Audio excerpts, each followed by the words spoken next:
two interesting headlines in the papers today. I think I might put it up. The Guardian and the Tribune. Yeah, there it is, the Tribune. Oh, parents. Parents, well, no, the Tribune says parents groan as schools resume 2025-2026 academic. I have a parent with me in the studio. Also a renowned analyst and banker who's going to talk. And then the Guardian, parents struggle with steep tuition hike as schools wrestle rising operating expenses. That's OPEX. And then on the banking side, like I said, I have a banking analyst with us, a renowned banking analyst with us. Looks at the recapitalization drive. I think March 2026 is the deadline, and not all the banks are yet to have met the new capital threshold. Still a bit of time. Let's jump into it. The parent I'm talking about, the renowned banking analyst, aviation analyst, oil and gas analyst I'm talking about, is our Rise business analyst, Chika Mbonu. Great to see you, sir. Welcome. Good to see you. I know this story may not, this school fitting may not... it won't relate to me. It won't relate to you. Not yet, but it's good. No, because I mean, you added to the list of reasons why... I'm not yet. Why I'm not... after I say, yeah, Chika, I'm pushing you. See school fees now. Exactly, it's very high. That's one of the additional reasons why you have to keep extending this thing by one year. You're on the high table, I've told you, don't worry. That invite is coming. I'm going to hold down everybody's hand. If anybody has any reason why this will not hold, mobile police, everybody will be everywhere, holding everybody's hand down. Anyway. You're welcome, sir. The truth is, September is usually the agony time for parents, you know. Yeah. All their jaws, the microfinance banks, and everybody, you know, is the groups that belong to now is beggy and everything. You know, everybody's, because of the fact that school fees, as reported in the rundown, have moved exponentially in a lot of places. Now, it's starting from the basic, which is the primary schools. Now, you know that I attended the public schools. Okay. In those at that time, public schools had good quality. Yeah. You know, it's not this time that the structures are dilapidated. Most time teachers are very discouraged and there's lack of commitment. Yeah. And my parents were primary school teachers. So, oh, okay. Yeah, so nice. Even that time, they were being owed salaries for a long time. Because, really? Yeah, so this owing salary has been there for a long time.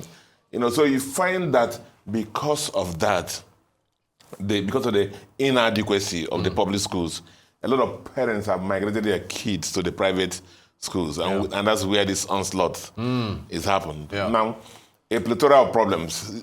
What is just like, you know, the typical school operates with power, generator, you know, diesel, you know, other infrastructural costs, and then even teachers' wages and salaries, and you know, so a lot of costs in Nigeria have moved up.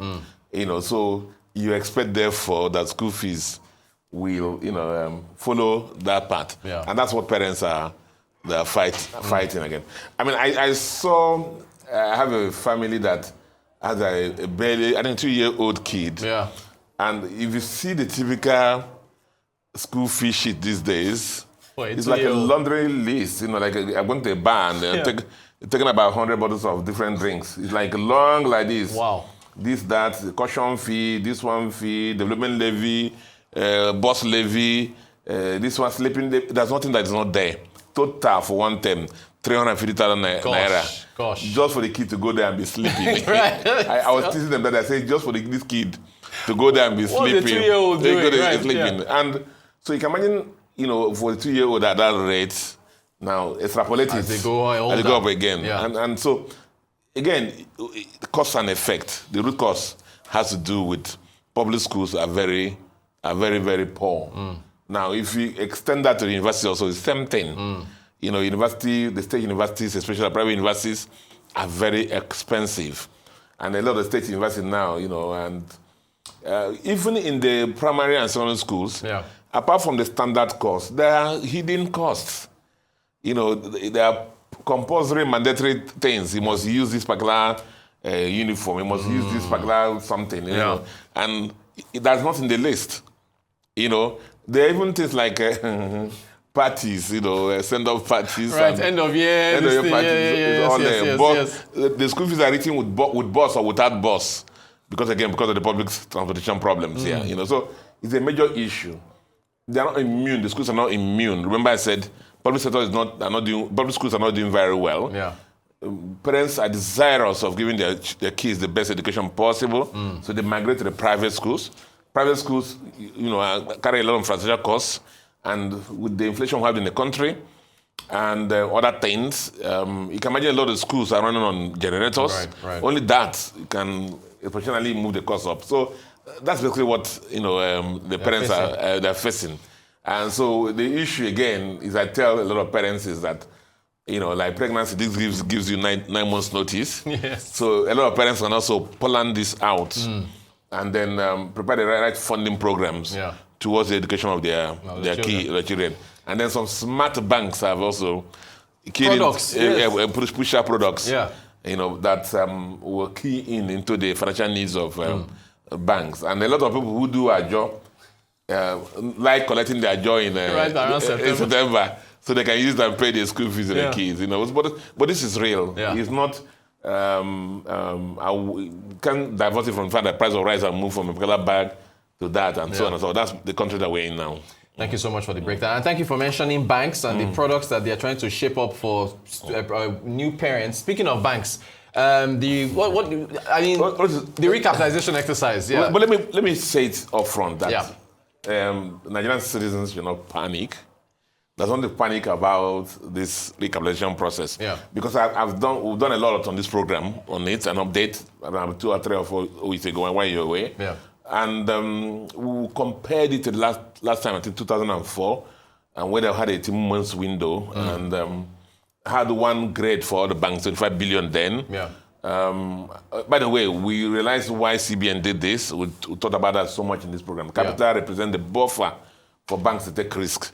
And with the government's desire to move to $1 trillion economy, banks need to be positioned to be able to finance that, take on more risk. And so then the buffer. And then what is unique about this cycle of recapitalization is the fact that CBN, in its wisdom, has said that it's only new capital and share premium, or the shareholder funds and other returns are not allowed. So let's just have clean capital. That's in the past that we've had rubber capital. Yeah. So that's basically that. So I want to assure the public, as far as I know, that a lot of the banks at various stages, that the report said only 6 of the 13 banks listed in the Nigerian Stock Exchange have made a capital.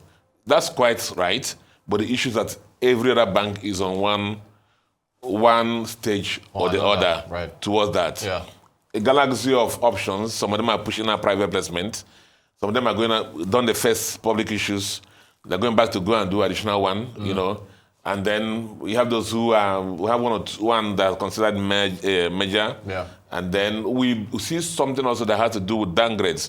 Remember, those that have international authorization, 500 billion capital. National authorization, 200 billion capital. Yeah. For the conventional banks, 50 billion for regional banks. And then for the merchant bank, 50 billion. And then non-interest banks, 20 billion for national, and then 10 billion for regional. Okay. So these are within reach. A lot of banks are moving to make sure that they comply this. And I tell citizens not to worry. What we'll see, challenges may see, of course, the bunch up arrival, 6 months. Those who are going publish issue, they may bunch up arrival. Yeah. I think that embracing the tape March 31st, if some don't make it, like they do in football, buying players, maybe if they can file papers around that time, by the end of the time, the CBN can just say take crossover and then finish the transaction. Yeah. But I believe that CBN will find a solution for them to meet for everybody to cross over. We'll and so that depositors will not suffer in any way. School fees, banking, and he covers it all. All right, business analyst Chika Mbonu. Thank you so much, sir. Thank you.